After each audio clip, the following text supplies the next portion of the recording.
Hello friends, ಎಲ್ರಿಗೂ AR education ಚಾನಲ್ಗೆ ಸ್ವಾಗತ. ಫ್ರೆಂಡ್ಸ್, ಇವತ್ತು ರಾಯಚೂರು ವಿಶ್ವವಿದ್ಯಾಲಯಕ್ಕೆ ಸಂಬಂಧಪಟ್ಟಂತಹ ಅಸಿಸ್ಟೆಂಟ್ ಪ್ರೊಫೆಸರ್ ಹುದ್ದೆಗಳಿಗೆ ಸಂಬಂಧಿಸಿದ ಒಂದು ಇಂಟರ್ವ್ಯೂನ ಕುರಿತು ಚರ್ಚಿಸಲಿದ್ದೇವೆ. ವಿಡಿಯೋ ಸ್ಟಾರ್ಟ್ ಮಾಡೋಕ್ಕಿಂತ ಮೊದಲು ನೀವೇನಾದರೂ ನಮ್ಮ ಚಾನಲ್ನ ಮೊದಲನೇ ಬಾರಿಗೆ ನೋಡ್ತಾ ಇದ್ದರೆ ಚಾನಲ್ನ ಸಬ್ಸ್ಕ್ರೈಬ್ ಮಾಡ್ಕೊಳ್ಳಿ ಮತ್ತು ಬೆಲ್ ಐಕಾನ್ನ ಕ್ಲಿಕ್ ಮಾಡೋದ್ರ ಮೂಲಕ ನೋಟಿಫೈ ಆಗಿರಿ ಅಂತ ಹೇಳ್ತಾ ಬನ್ನಿ ವಿಡಿಯೋನ ಸ್ಟಾರ್ಟ್ ಮಾಡೋಣ.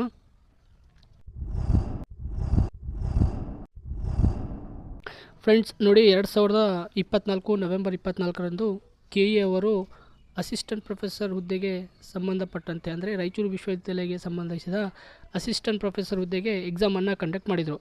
ಈ ಎಕ್ಸಾಮಲ್ಲಿ ಸುಮಾರು 2,000 ವಿದ್ಯಾರ್ಥಿಗಳು ಅಪ್ಲಿಕೇಶನ್ ಸಲ್ಲಿಸಿದರು. ಆದರೆ 40ರಷ್ಟು ಅಭ್ಯರ್ಥಿಗಳು ಗೈರು ಹಾಜರಾಗಿದ್ದರು.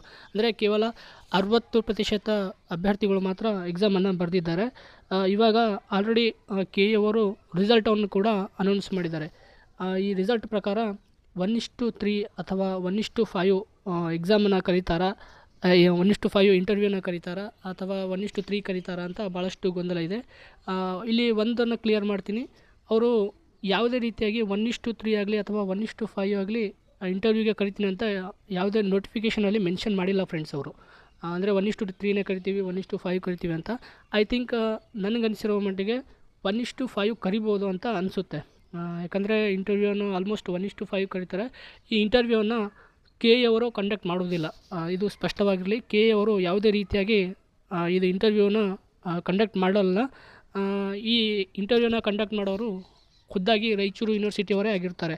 ಈ ರಾಯಚೂರು ಯೂನಿವರ್ಸಿಟಿಯಲ್ಲಿ ಚಾನ್ಸಲರ್, ವೈಸ್ ಚಾನ್ಸಲರ್ ಆಗಿರ್ಬೋದು ಅಥವಾ ಸಬ್ಜೆಕ್ಟ್ ಡೀನ್ ಆಗಿರ್ಬೋದು, ರಿಜಿಸ್ಟ್ರಾರ್ ಆಗಿರ್ಬೋದು, ಇವರೆಲ್ಲರೂ ಸೇರಿ ನಿಮಗೆ ಇಂಟರ್ವ್ಯೂನ ಮಾಡ್ತಾರೆ ಫ್ರೆಂಡ್ಸ್. ಇನ್ನು ಈ ಇಂಟರ್ವ್ಯೂ ಯಾವಾಗ ಆಗುತ್ತೆ ಅಂತಂದರೆ ಮೇ ಬಿ ಐ ಥಿಂಕ್ ಇನ್ನೊಂದು 2 ತಿಂಗಳ ಒಳಗಡೆ ಇಂಟರ್ವ್ಯೂನ ಕಂಡಕ್ಟ್ ಮಾಡ್ಬೋದು. ಯಾಕಂದರೆ ಪ್ರೆಸೆಂಟ್ ನೀವು ಇಲ್ಲಿ ನೋಡ್ತಿರ್ಬೋದು, ಇಲ್ಲಿ ನೀವು ಅಂತ ಒಂದು ಸೀರೀಸ್ ಇದೆಯಲ್ಲ, ಇದರಲ್ಲಿ ಕೆಲವು ಅಂದರೆ ಎಕ್ಸಾಮನ್ನು ಡಿಗ್ರಿ ಎಕ್ಸಾಮ್ ಆಗಿರ್ಬೋದು ಅಥವಾ PG ಎಕ್ಸಾಮ್ ಆಗಿರ್ಬೋದು ಅಥವಾ ನ್ಯೂ ಅಡ್ಮಿಷನ್ಗಳಾಗಿರ್ಬೋದು, ಮತ್ತು ಅದಲ್ಲದೆ ಅವರ ಒಂದು ಪರೀಕ್ಷಾ ಶುಲ್ಕವನ್ನು ತುಂಬಿಕೊಳ್ಳೋದಾಗಿರ್ಬೋದು, ಈ ರೀತಿ ಇರೋದರಿಂದ ಸ್ವಲ್ಪ ಡಿಲೇ ಆಗ್ತಿದೆ. ಹಾಗಾಗಿ ಯೂನಿವರ್ಸಿಟಿ ಇತ್ತೀಚೆಗೆ ಸ್ವಲ್ಪ ಸ್ಥಾಪನೆಗೊಂಡಿರೋದ್ರಿಂದ ಭಾಳಷ್ಟು ಗೊಂದಲಗಳಾಗಿದೆ. ಹಾಗೂ ಸ್ವಲ್ಪ ಬೋಧಕೇತರ ವರ್ಗ ಮತ್ತು ಸಿಬ್ಬಂದಿ ವರ್ಗಗಳಿಂದ ಸ್ವಲ್ಪ ಭಾಳಷ್ಟು ಕಾರ್ಯಾಚರಣೆಗಳಲ್ಲಿ ಅಡೆತಡೆ ಉಂಟಾಗ್ತಿದೆ. ಹೀಗಾಗಿ ಸ್ವಲ್ಪ ಇಂಟರ್ವ್ಯೂ ಲೇಟ್ ಆಗುತ್ತೆ ಫ್ರೆಂಡ್ಸ್. ಮೇ ಬಿ ಇನ್ನೊಂದು 2 ತಿಂಗಳ ಒಳಗಾಗಿ ನಿಮ್ಮ ಇಂಟರ್ವ್ಯೂನ ಕಂಡಕ್ಟ್ ಮಾಡ್ತಾರೆ. ನೀವೇನಾದರೂ ನಿಮ್ಮ ಸಬ್ಜೆಕ್ಟಲ್ಲಿ 1:3 ಅಥವಾ 1:5 ರ್ಯಾಂಕ್ ಒಳಗಡೆ ನೀವು ಇದ್ದಿದ್ದೀರಿ ಅಂತಾದರೆ ನೀವು ಇಂಟರ್ವ್ಯೂಗೆ ಪ್ರಿಪೇರ್ ಆಗಿ.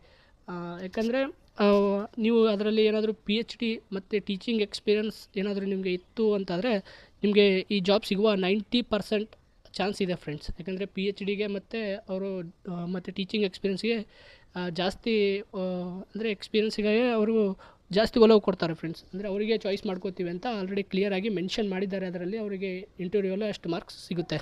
ಹಾಗಾಗಿ ನೀವು ಏನಾದರೂ 1:3, 1:5 ನಿಮ್ಮ ರ್ಯಾಂಕ್ ಏನಾದರೂ ಇತ್ತು ಅಂದರೆ ನೀವು ಇಂಟರ್ವ್ಯೂಗೆ ಸೆಲೆಕ್ಟ್ ಆಗ್ತೀರಾ. ಫ್ರೆಂಡ್ಸ್, ವೀಡಿಯೋನಾದರೂ ಇಷ್ಟ ಆಗ್ತಾ ಬಂತಂದರೆ ವೀಡಿಯೋಗೊಂದು ಲೈಕ್ ಕೊಡಿ ಮತ್ತು ಚಾನಲ್ನ ಸಬ್ಸ್ಕ್ರೈಬ್ ಮಾಡ್ಕೊಳ್ಳಿ ಮತ್ತು ನಿಮ್ಮ ಫ್ರೆಂಡ್ಸ್ ಜೊತೆ ವೀಡಿಯೋನ ಶೇರ್ ಮಾಡಿ ಅಂತ ಹೇಳ್ತಾ ವೀಡಿಯೋನ ಮುಕ್ತಾಯಗೊಳಿಸ್ತಿದ್ದೀನಿ. ಧನ್ಯವಾದ.